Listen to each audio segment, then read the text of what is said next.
The champagne glass trembled in my hand as I navigated through the crowd of designer suits and silk gowns. My reflection in the polished marble floor showed a girl who clearly didn't belong here. My borrowed black dress from Carmen's closet looked painfully ordinary among the Chanel and Versace surrounding me. "Careful with those glasses, Elena," Thomas whispered harshly as he passed, his eyes narrowing with warning. My boss had made it abundantly clear that tonight's exhibition opening at the Meridian Gallery was my last chance. One more mistake and I'd be looking for another job to supplement my meager art school income. The gallery sparkled under crystal chandeliers, casting ethereal light on the contemporary sculptures displayed throughout the space. Each piece was worth more than I'd earn in a lifetime. I'd spent weeks helping set up this exhibition, carefully positioning each artwork, learning their stories and values. Now I was reduced to serving drinks to people who barely noticed my existence. "Excuse me, could I get another champagne?" A woman's voice dripped with entitlement. I turned to face Veronica Sinclair, draped in diamonds that probably cost more than my entire neighborhood. Her eyes swept over me with the warmth of a winter storm. "Of course, ma'am," I replied, reaching for a fresh glass from my tray. My hand shook slightly from carrying the heavy silver platter for 2 hours straight. "Steady, Elena," I told myself. Just 3 more hours until I could collapse in my cramped studio apartment and forget this night ever happened. That's when everything went wrong. Someone bumped into me from behind, probably another guest too absorbed in conversation to watch where they were going. The tray tilted, glasses sliding in slow motion. I lunged forward, trying to catch them, but my foot caught on the hem of my too-long dress. Time seemed to stop as I fell forward, the tray flying from my hands. The sound of breaking glass echoed through the gallery like a gunshot. But it wasn't just the champagne flutes that shattered. My shoulder collided with the pedestal holding Eternal Fragments, a delicate glass sculpture by renowned artist Henrik Sorensen. The artwork, valued at $200,000 according to the exhibition catalog I'd memorized, tumbled to the ground. The entire gallery fell silent. 200 pairs of eyes turned toward me, sprawled on the floor surrounded by broken glass and champagne, with pieces of the priceless sculpture scattered around me like broken dreams. "Oh my God," I whispered, staring at the destruction I'd caused. My heart hammered so hard I thought it might break through my chest. This couldn't be happening. This couldn't be real. "You absolute disaster," Veronica hissed, stepping back as if my bad luck might be contagious. "Do you have any idea what you've just destroyed?" Thomas rushed over, his face turning an alarming shade of purple. "Elena, what have you done?" That sculpture was the centerpiece of tonight's exhibition. It was already sold to a private collector for $200,000. $200,000. The number hit me like a physical blow. I couldn't breathe. My entire body went numb. "I'm so sorry," I stammered, trying to stand on shaking legs. "Someone pushed me. I didn't mean to. I can pay for it. I'll find a way." "Pay for it?" Veronica laughed, a cruel sound that made my cheeks burn. "With what exactly? Your minimum wage?" "Sweetheart, you couldn't afford to pay for this in 3 lifetimes." The crowd pressed closer, smartphones appearing from clutches and pockets. I could see people taking photos, recording videos. By tomorrow morning, my humiliation would be viral. The girl who destroyed a masterpiece at the Meridian Gallery opening. "Security is on their way," Thomas said coldly, not even looking at me. "Elena, you're fired. Obviously. And we'll be pursuing legal action to recover the cost of the sculpture and the damage to our gallery's reputation." Legal action. Lawyers. Court. Debt I could never repay. My dreams of finishing art school dissolved like sugar in rain. My mother's face flashed through my mind, already struggling to pay for my brother Daniel's medical treatments. This would destroy our family. "Please," I begged, hating how my voice cracked. "Please, Mr. Thomas. I'll work for free. I'll do anything. Just don't sue me. My family can't handle this. Should have thought about that before you brought your clumsy incompetence into my gallery, Thomas snapped. Tears blurred my vision. I wanted the floor to open up and swallow me whole. Everyone was staring, whispering, judging. I was nothing to them. Just entertainment. A cautionary tale about what happens when someone from the wrong side of town tries to exist in their world. That won't be necessary. The voice cut through the chaos like a blade through silk. Deep, authoritative, carrying a quiet power that made everyone freeze. I looked up through my tears to see a man approaching through the crowd. He was tall, easily over 6 feet, with dark hair styled in that effortlessly perfect way that suggested expensive barbers and natural good looks. His charcoal suit was clearly custom-tailored, fitting his athletic build like it was made specifically for him, which it probably was. But it was his eyes that caught me. Steel gray, intense, intelligent, currently fixed on me with an expression I couldn't quite read.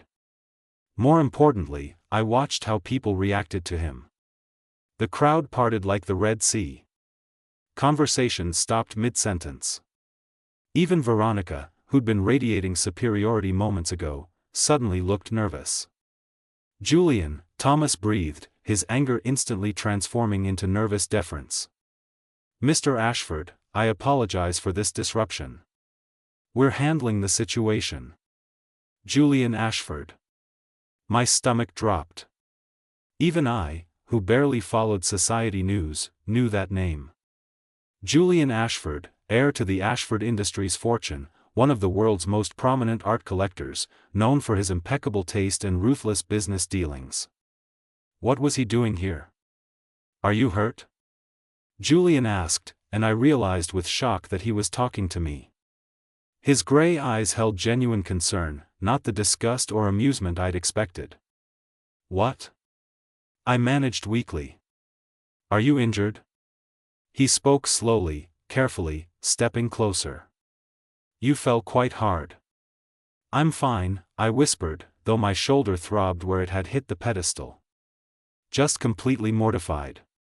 The corner of his mouth lifted slightly. Mortified. Accurate assessment. He turned to Thomas.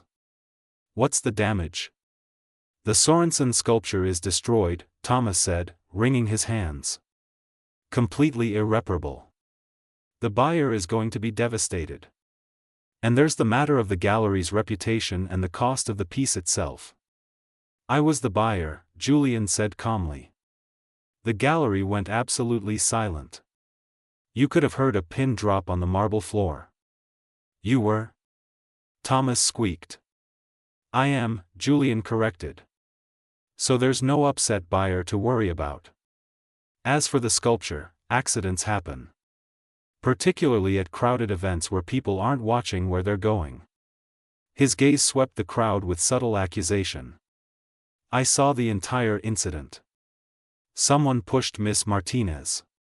It was hardly her fault. I stared at him in shock. He'd been watching me.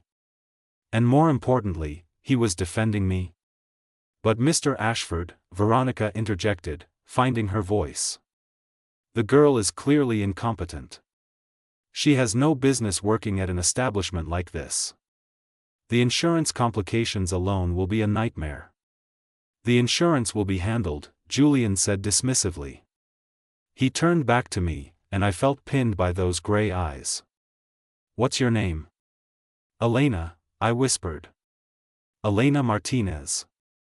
Well, Elena Martinez, I apologize for the chaos tonight. He offered his hand to help me up. Perhaps we should discuss this somewhere more private? I stared at his extended hand like it might bite me. This made no sense. Billionaire art collectors didn't help clumsy gallery assistants. They didn't defend them or offer private conversations. There had to be an angle. Why are you helping me? I asked quietly. Why not? He smiled, but something calculated flickered in those eyes. Come on. Let's get you cleaned up and away from the cameras. I glanced around. He was right. Dozens of phones were still recording, capturing every moment of this surreal encounter. Taking his hand felt dangerous, like accepting help from the devil himself. But what choice did I have? I was already destroyed. At least his way offered temporary escape from the staring crowd. I slipped my hand into his. His grip was warm, strong, steady. He pulled me to my feet with easy strength. "Mr. Ashford, surely this isn't necessary," Thomas protested weakly. "Thomas, send my office the invoice for the sculpture and any other damages," Julian said calmly, never taking his eyes off me. "Consider the matter closed." He paused. "And I'd reconsider your employment decisions if I were you. Miss Martinez was assisting me this evening. Any action taken against her will be taken as an action against me." Thomas's face went white. "Of course, Mr. Ashford. My apologies. I misunderstood the situation entirely." Julian guided me through the crowd, his hand resting lightly on my lower back. I could feel the heat of his palm through the thin fabric of my dress. Whispers erupted behind us, but I couldn't focus on them. My entire world had narrowed to the man beside me and the terrifying question of what he wanted in return for this rescue. We stepped into a private office off the main gallery. The door closed, muffling the noise from the exhibition. Suddenly we were alone, and the reality of the situation crashed over me. "Thank you," I said shakily. "For what you did out there. I don't understand why, but thank you." Julian studied me for a long moment, his expression unreadable. Then he smiled, and something about it made my pulse skip. "You're welcome, Elena Martinez. Though I should mention, that rescue comes with conditions." And there it was. The catch. Nothing in life was free, especially not for girls like me. "What kind of conditions?" I asked, trying to keep my voice steady. His gray eyes held mine, intense and calculating. "The kind that could change your entire life. If you're brave enough to accept them." My heart hammered against my ribs. I should walk away. Thank him politely and leave. But something in his gaze held me frozen, curious despite my better judgment. "I'm listening," I heard myself say. And with those two words, my ordinary life ended and something extraordinary and terrifying began. Julian moved to the window overlooking the gallery floor below.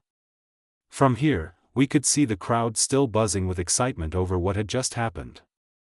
Camera flashes continued to pop like fireflies in the darkness. My humiliation had become the evening's entertainment.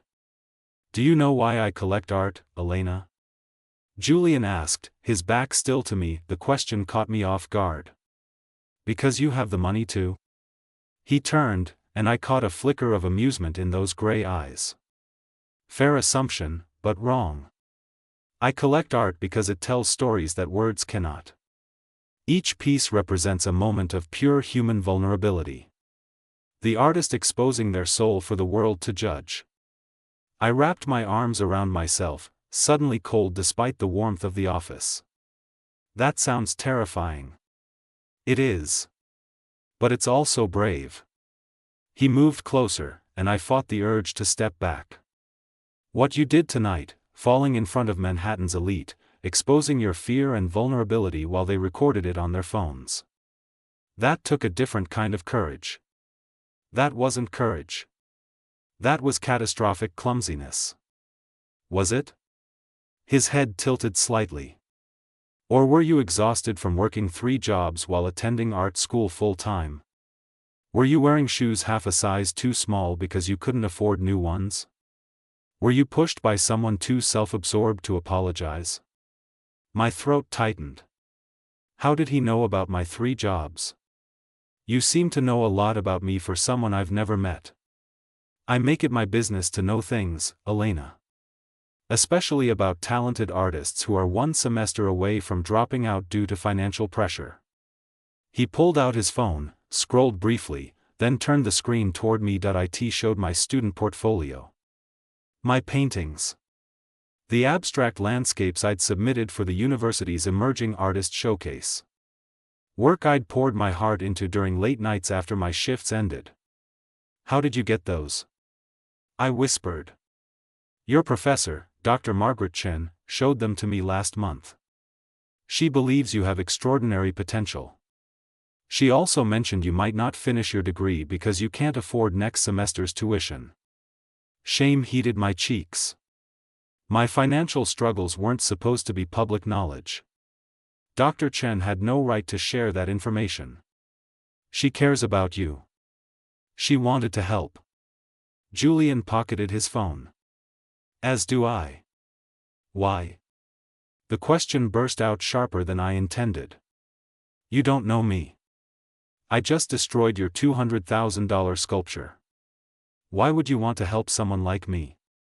Someone like you, he repeated softly. You mean someone genuine? Someone who works herself to exhaustion pursuing a dream? Someone who hasn't been corrupted by wealth and privilege? Someone poor, I said bluntly. Let's not pretend this isn't about class. Instead of being offended, Julian smiled. I appreciate your directness. Yes, Elena. Someone from a different world than mine. That's exactly why I need you. Need. The word hung between us like a challenge. I don't understand. I have a proposition for you. A business arrangement that would benefit us both tremendously. He gestured to the leather chairs by the desk. Please, sit.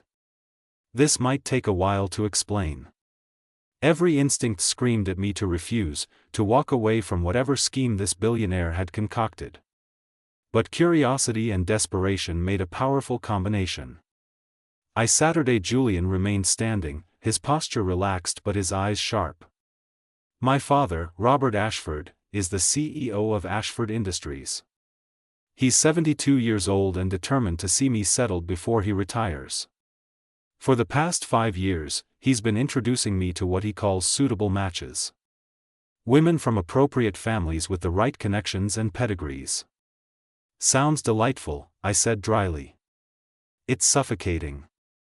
Last month, my father gave me an ultimatum. Either I present him with a serious relationship by the end of this year, or he'll arrange a marriage himself to Victoria Hammond, daughter of his oldest business partner. My eyes widened. Arranged marriage? In the 21st century? When billions of dollars and international business empires are involved, Elena, we operate by different rules. His jaw tightened with frustration. Victoria and I have known each other since childhood. She's intelligent, accomplished, and utterly wrong for me. But my father sees only the business advantages of uniting our families. So date someone else. You're Julian Ashford. Women probably throw themselves at you constantly. They do. But they want the Ashford name and fortune, not me. Every relationship I've attempted has ended the same way.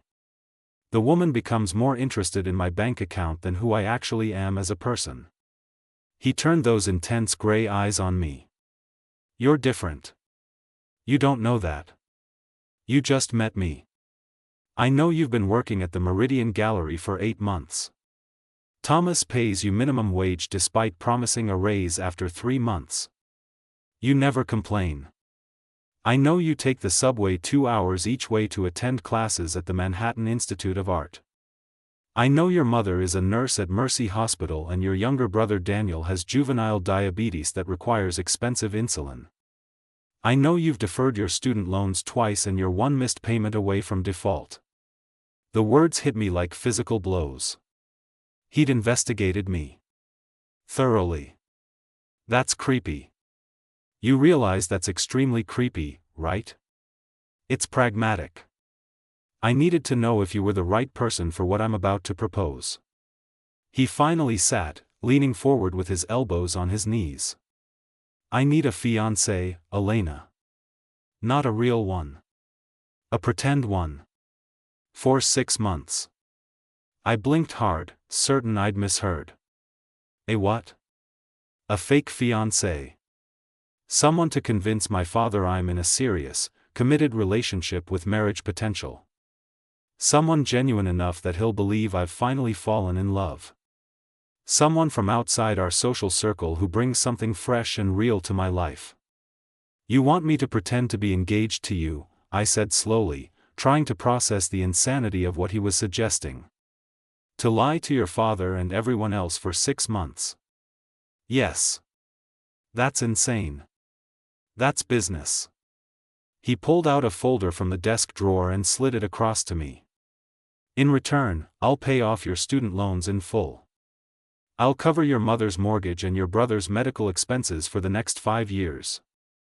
I'll fund your final semester at the Art Institute and provide you with a studio space in Soho to work on your art after graduation. Additionally, you'll receive $200,000 in cash at the end of our 6-month arrangement. My hands shook as I opened the folder. Contract terms laid out in precise legal language. Payment schedules. Confidentiality clauses. Everything he'd promised was there in black and white. $200,000. My student loans gone. Daniel's insulin covered. My mother able to breathe without drowning in bills. A studio in Soho, the dream I'd told myself was impossible. This is too much, I whispered. Why would you offer all this just for a fake relationship? Because my freedom is worth it. Because controlling my own life instead of living according to my father's expectations is priceless. His voice held steel beneath the smooth surface. And because I believe you'll actually keep your word. You'll play the part convincingly and then walk away when our arrangement ends. How can you be sure I won't fall in love with you? Or worse, try to make the engagement real? The question came out before I could stop it. Julian's smile was sad. Because you're smart enough to know that people from my world don't end up with people from yours. Not really. Not permanently. Cinderella stories are fantasies, Elena. We both understand that. His words should have stung, but instead they felt oddly reassuring. He was being honest. No false promises or romantic delusions. Just a straightforward business transaction. What would this actually involve? I asked carefully. What would I have to do? Attend events with me. Family dinners. Charity galas. Business functions. Convince people we're genuinely in love. That means holding hands, appearing affectionate in public, selling the performance. He paused.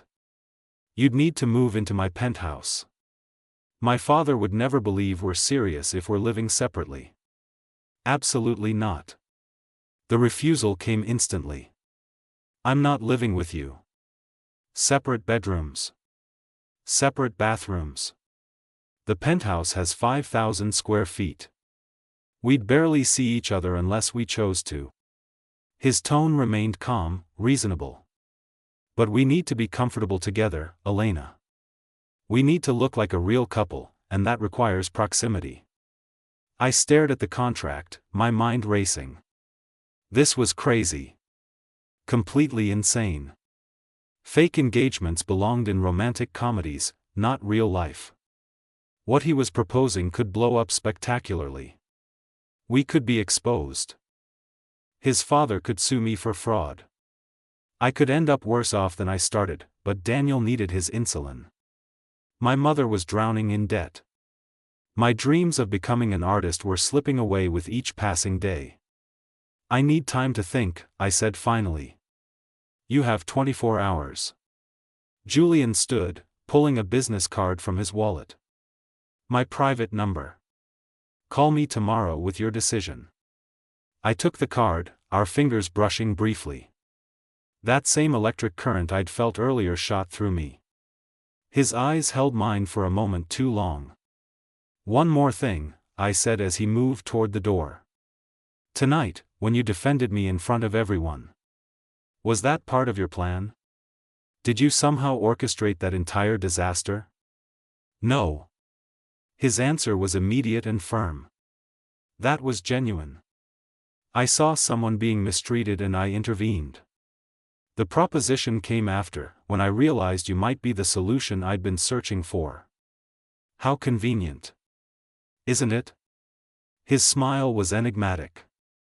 Sometimes the universe aligns perfectly, Elena. The question is whether you're brave enough to take advantage when it does. He left, and I collapsed back in the chair, staring at the contract that could change everything. Outside the office, the gallery party continued. Music and laughter filtered through the door. My old life waiting on one side. An impossible new future laid out in legal terms on the other. I pulled out my phone and called Carmen, my best friend and roommate. Elena, oh my God, are you okay? I saw videos online. Everyone's talking about what happened and about that gorgeous man who defended you. Who was he? Carmen, I need you to come pick me up. And bring coffee. Really strong coffee. I pressed my palm against my forehead. I have something completely insane to tell you. 3 hours later, Carmen and I sat in our tiny studio apartment in Queens. The contrast between this cramped space and Julian's world felt overwhelming. Our furniture was second-hand. The paint was peeling. The refrigerator made concerning noises. But it was mine. Real. Not some fantasy penthouse where I'd play pretend for 6 months. You have to do it, Carmen said firmly, reviewing the contract for the 3rd time. She worked as a paralegal, so she understood legal language better than I did. Elena, this is life-changing money. This solves everything. It's also fraud. What if we get caught? It's not fraud. It's a performance. Actors do it all the time. She grabbed my shoulders. Think about Daniel. Think about your mom. Think about actually finishing your degree and having a studio space. When will you ever get another opportunity like this? Never, I admitted quietly. Opportunities like this don't happen to people like me. Exactly. So stop overthinking and call him. I stared at Julian's business card, my heart hammering. Carmen was right. This was the kind of chance that came once in a lifetime. But something about Julian Ashford terrified me. Not because he was dangerous, but because when he looked at me with those intense gray eyes, I forgot this was supposed to be pretend. What if I can't pull it off? I whispered. What if I'm not good enough to convince people I belong in his world? Then you fake it until you make it. Carmen squeezed my hand. You're an artist, Elena. You understand performance and presentation. This is just another canvas. Paint the picture he needs, collect your payment, and walk away with your future secured. She made it sound so simple. So transactional. Maybe that's exactly what I needed to remember. This was business. Nothing more. I picked up my phone and dialed before I could change my mind. Julian answered on the second ring. Elena. I have conditions, I said, surprised by how steady my voice sounded. Beyond what's in the contract. I'm listening. I want everything in writing. Every promise, every payment schedule, every expectation. I want a lawyer to review the contract, someone who works for me, not for you. And I want an exit clause. If either of us wants out before the 6 months ends, we can terminate the agreement with 2 weeks' notice. Agreed. What else? I tell my mother and brother the truth. I won't lie to them about this arrangement. There was a pause. That's a security risk. That's non-negotiable. They're my family. I won't build this on lies to the people I love most. Another pause, longer this time. Acceptable. But they sign confidentiality agreements. Fine. One more thing. No physical intimacy beyond what's necessary for public appearances. Hand-holding, appropriate touching for photographs, maybe a kiss if absolutely required. But nothing private. Nothing behind closed doors. Of course. His voice held something I couldn't quite identify. I'm not interested in that kind of arrangement, Elena. This is purely business. The words should have relieved me. Instead, they stung slightly, though I couldn't understand why. Then we have a deal, I said quietly. We have a deal. I'll have my lawyer contact you tomorrow to finalize the contract. Can you start this weekend? My father is hosting a family dinner Sunday evening. It would be the perfect opportunity to introduce you. Sunday. That was 3 days away. Barely enough time to prepare for entering a completely different world. I'll be ready, I lied. Excellent. Oh, and Elena? Welcome to the family. He hung up, and I sat staring at my phone, trying to process what I'd just agreed to. Carmen squealed with excitement, already planning shopping trips for appropriate clothing. But I felt numb. I'd just agreed to fake an engagement to one of America's wealthiest men. For 6 months, I'd pretend to be in love with Julian Ashford. I'd lie to his family, to society, to everyone except my own mother and brother, and somewhere deep in my chest, a warning voice whispered that this arrangement was far more dangerous than either of us realized. Because Julian Ashford, with his intense gray eyes and his gentle touches and his surprising kindness, wasn't the kind of man you could pretend with safely. He was the kind of man who could make you forget it was all pretend. And that terrified me more than anything else. The Ashford family estate sat in the Hamptons like something from a magazine spread. Manicured lawns stretched endlessly, gardens that probably required a team of full-time staff, and a mansion that made me understand why people used the word palatial. I felt my stomach twist into knots as Julian's car rolled up the circular driveway. "Breathe," Julian said quietly, glancing at me from the driver's seat. He'd insisted on driving himself today, saying it would look more intimate than arriving with his chauffeur. "You look terrified." "That's because I am terrified." I smoothed down the cream-colored dress his stylist, Grace Kim, had selected for me. Everything I wore cost more than my monthly rent. "Your father is going to see right through this." "My father sees what he wants to see. Right now, he wants to see me settled and happy. You're providing that narrative." Julian reached over and took my hand. The gesture should have felt rehearsed, but his touch sent warmth up my arm. "Just follow my lead and be yourself." "Myself." "Right. The broke art student who's never been to the Hamptons. The talented artist who challenges me intellectually and makes me laugh." His thumb traced circles on my palm. "That's the story we're telling, Elena. And it's not entirely fiction." I looked at him sharply. Over the past 3 days, we'd spent hours together preparing for this moment.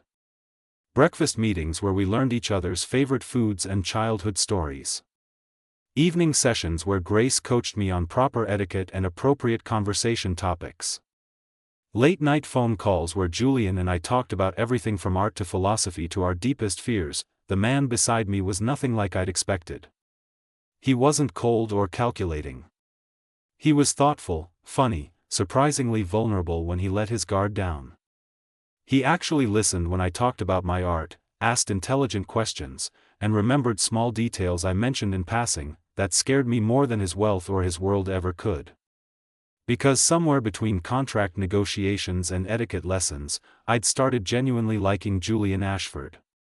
"Ready?" he asked as a uniformed valet approached the car.no. "Yes." The front door opened before we reached it. A woman in her 60s with perfectly styled silver hair and kind eyes stood waiting. She wore elegant slacks and a silk blouse that probably cost more than my entire wardrobe pre-Julian. "Julian, darling," she said warmly, embracing him. "We've been so excited to meet her. Mother, this is Elena Martinez." "Elena, my mother, Catherine Ashford." Catherine turned to me with a smile that seemed genuinely warm. "Elena, it's wonderful to finally meet you. Julian has told us so much about you." "It's an honor to meet you, Mrs. Ashford." I offered my hand, but Catherine pulled me into a gentle hug instead. Please, call me Catherine. We're going to be family after all. She linked her arm through mine, already leading me inside. Julian, your father is in his study. Why don't you give us girls a few minutes to get acquainted? Julian shot me a reassuring look before disappearing down a hallway. I was alone with his mother, about to be interrogated by a woman who'd probably seen through countless social climbers and fortune hunters. The sitting room Catherine led me to was beautiful in an understated way. Comfortable furniture, family photographs covering the walls, fresh flowers on every surface. It felt more like a home than a showpiece. Sit, please, Catherine said, pouring tea from a delicate china pot. I imagine you're nervous. First family dinners always are. Terrified, actually, I admitted, then immediately regretted my honesty, but Catherine laughed, a genuine sound that eased some of my tension. Good. That means you care about making a good impression. The women Julian usually brings home barely notice we exist. They're too busy calculating net worth and planning renovations. I accepted the teacup she offered, focusing on keeping my hands steady. Julian mentioned he's had some unfortunate experiences. That's diplomatic phrasing. Most of them were disasters. Catherine studied me over her own teacup. But you're different. I can tell already. How? You're sitting on the edge of that chair like you're afraid to wrinkle the cushions.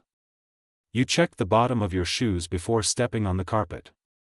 And you're actually listening to me instead of mentally redecorating this room. Her smile softened. You're genuine, Elena. That's rarer than you might think in our world. Guilt twisted in my stomach. If only she knew how ungenuine this entire situation was. I care about Julian, I said, which was at least partially true. I want his family to approve. Tell me about yourself. How did you two meet? This was the story we'd rehearsed. Julian had spotted me at a small gallery showing in Brooklyn 3 months ago. He'd been struck by my paintings and had bought one anonymously. When he'd approached me later, we'd talked for hours about art and life. The relationship had developed slowly, carefully, both of us cautious about his wealth creating complications. The lies flowed smoothly from my tongue, mixed with enough truth to make them believable. My mother's nursing career, Daniel's struggles with diabetes, my dreams of someday opening my own gallery. Catherine listened intently, asking questions that showed genuine interest. And your art? She asked. Julian says you have extraordinary talent. I hope to. I'm still learning, still finding my voice. That part was completely honest. Right now, I work primarily in abstract landscapes. Trying to capture emotional spaces rather than physical ones. I'd love to see your work sometime. Before I could respond, male voices echoed from the hallway. Julian appeared with an older man who could only be his father.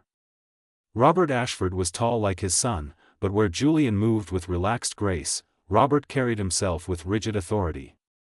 His steel gray hair was perfectly styled, his suit immaculate, his expression assessing. So this is the young woman who's captured my son's attention, Robert said, his tone giving nothing away. I stood, offering my hand. Elena Martinez, Mr. Ashford. It's a pleasure to meet you. His handshake was firm, professional, and brief. Julian tells me you're an artist. I am.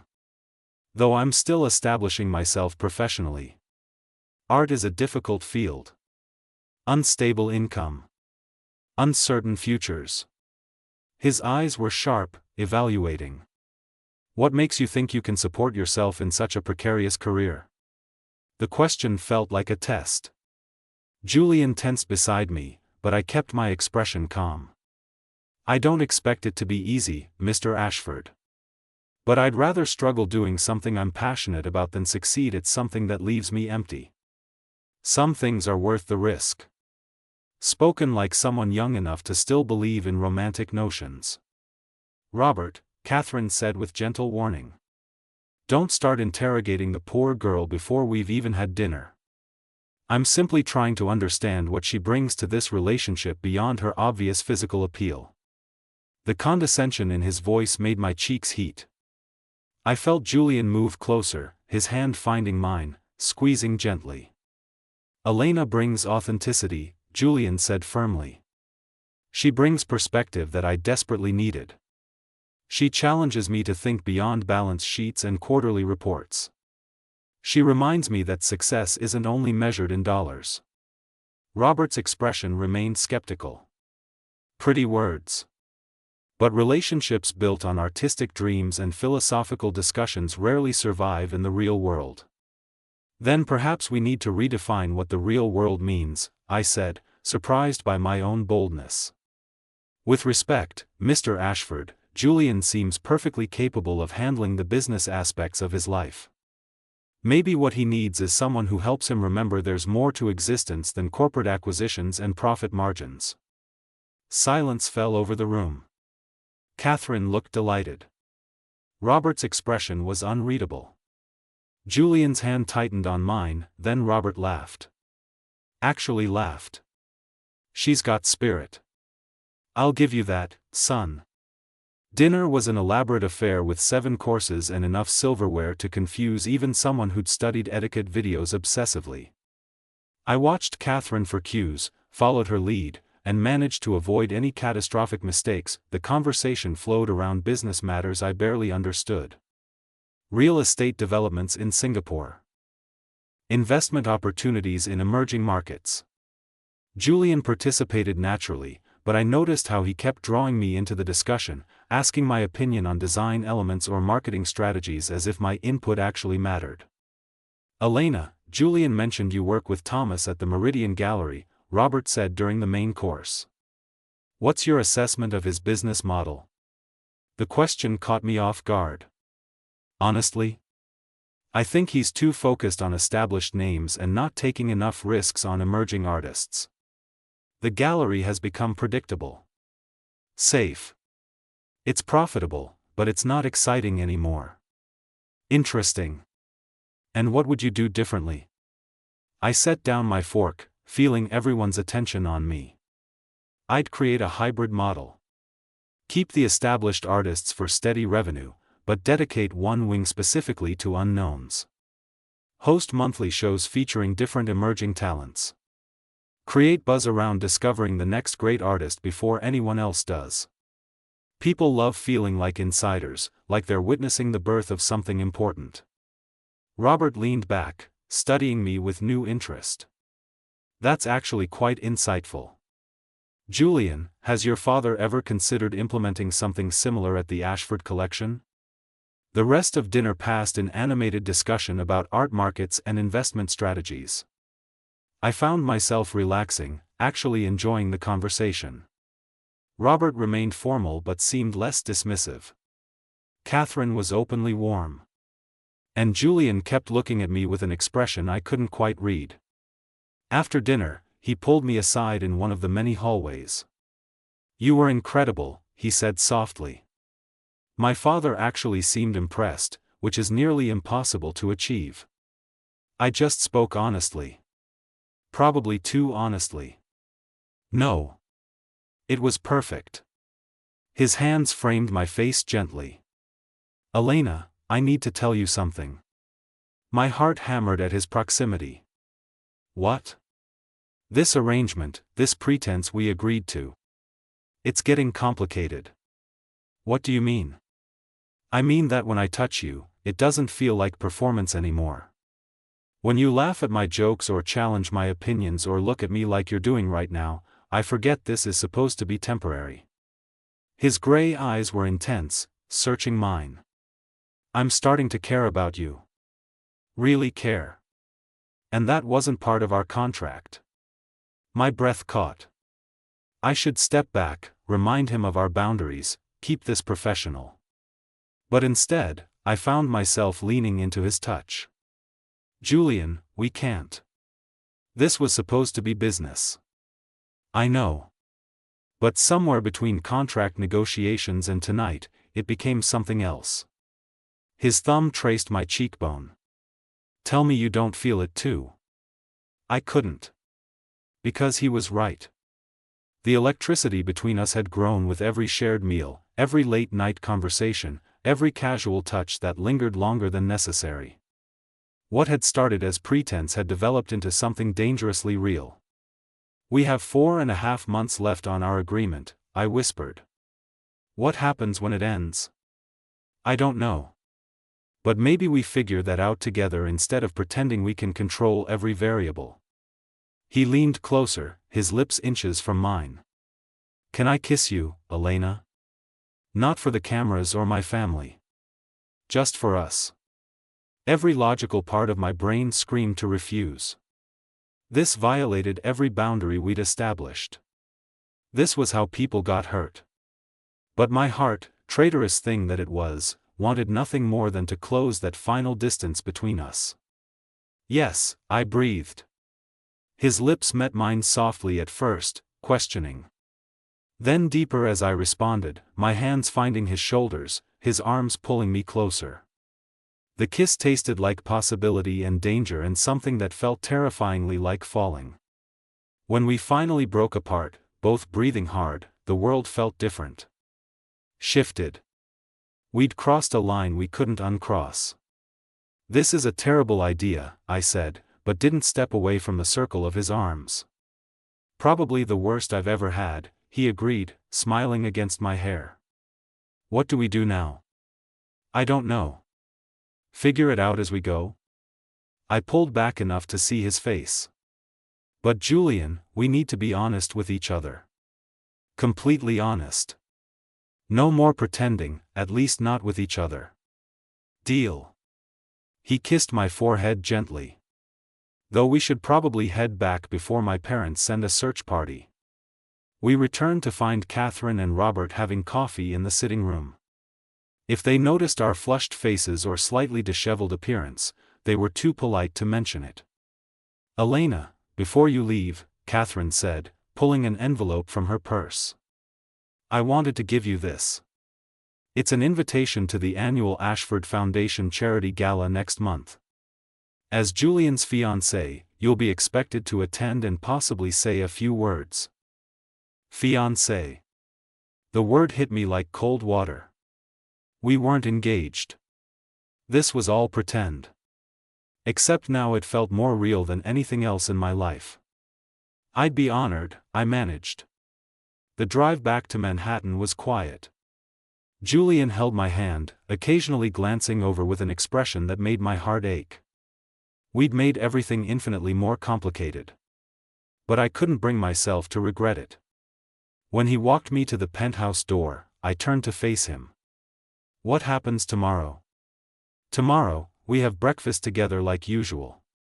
We continue with our arrangement. But we also explore this," he gestured between us, "whatever it's becoming." "That's terrifying."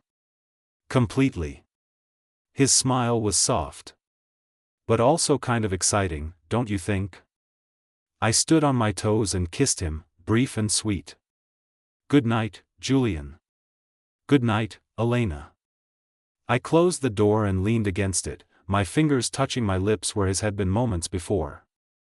Carmen emerged from her room, took one look at my face, and groaned. "Oh no. You're falling for him." "I know," I whispered. "What do I do? Honestly? Hold on tight and hope the landing doesn't break you." For weeks later, I stood in front of 300 of New York's most influential people, about to give a speech at the Ashford Foundation Gala. Julian stood beside me, solid and steady, his hand resting on my lower back. We'd spent the past month growing closer, the lines between pretense and reality blurring until I could no longer tell the difference. I was in love with him. Completely, terrifyingly in love. And in 2 months, our contract would expire, forcing me to walk away from the best thing that had ever happened to me. Unless I found the courage to fight for something real. I took a deep breath, stepped up to the microphone, and began to speak. Not the rehearsed speech we'd prepared, but something from my heart. About second chances and unlikely connections and learning that sometimes the most valuable things in life can't be measured in dollars. As I spoke, I looked at Julian and saw everything I'd been too afraid to hope for reflected in his eyes. Love. Real, complicated, terrifying love. After my speech, Robert approached us. "Well done, Elena. You handled that beautifully." He paused, his expression softer than I'd ever seen it. "Julian, I believe I owe you an apology. I thought you were making another impulsive mistake. But I was wrong. Elena is exactly what you needed." Later that night, alone in Julian's penthouse, he pulled me close. "My father approves. That means we could end the arrangement early if you wanted. You fulfilled your part of the bargain." My heart stopped. "Is that what you want?" "No." His voice was rough with emotion. "What I want is to tear up that contract and build something real. No time limits. No conditions. Just us figuring out how to make this work." He pulled back to look at me. "I love you, Elena. Completely. And not because of any arrangement. Despite it." Tears filled my eyes. "I love you too. I've been terrified to admit it. So we do this for real? All the complications and challenges and figuring out how to merge our different worlds?" "Yes." I kissed him, pouring everything I felt into it. "For real. No more pretending." 6 months later, I stood in my new gallery in Soho. Not the one Julian had promised in our contract, but one I'd earned on my own merit, with his support and encouragement. My paintings lined the walls, and critics who'd once dismissed me were now celebrating my unique voice. Julian wrapped his arms around me from behind. "Proud of you," he murmured. "We did it," I said, still amazed by how far we'd come. From that disastrous night at the Meridian to this. Best disaster of my life. I turned in his arms, looking at the man who'd rescued me and then let me rescue myself. Who'd offered me a contract but given me so much more. Who'd helped me discover that sometimes the most beautiful love stories begin with the most unlikely circumstances. "Thank you," I whispered. "For seeing me when everyone else looked through me." "Thank you," he countered, "for teaching me that the best things in life are the ones you can't buy or control. The ones you simply have to trust and let yourself fall into." As he kissed me surrounded by my art and our future, I realized the greatest masterpiece I'd ever create wasn't hanging on these walls. It was the life we were building together, one authentic moment at a time. No more pretending. Just real, beautiful, complicated love. And that was worth everything.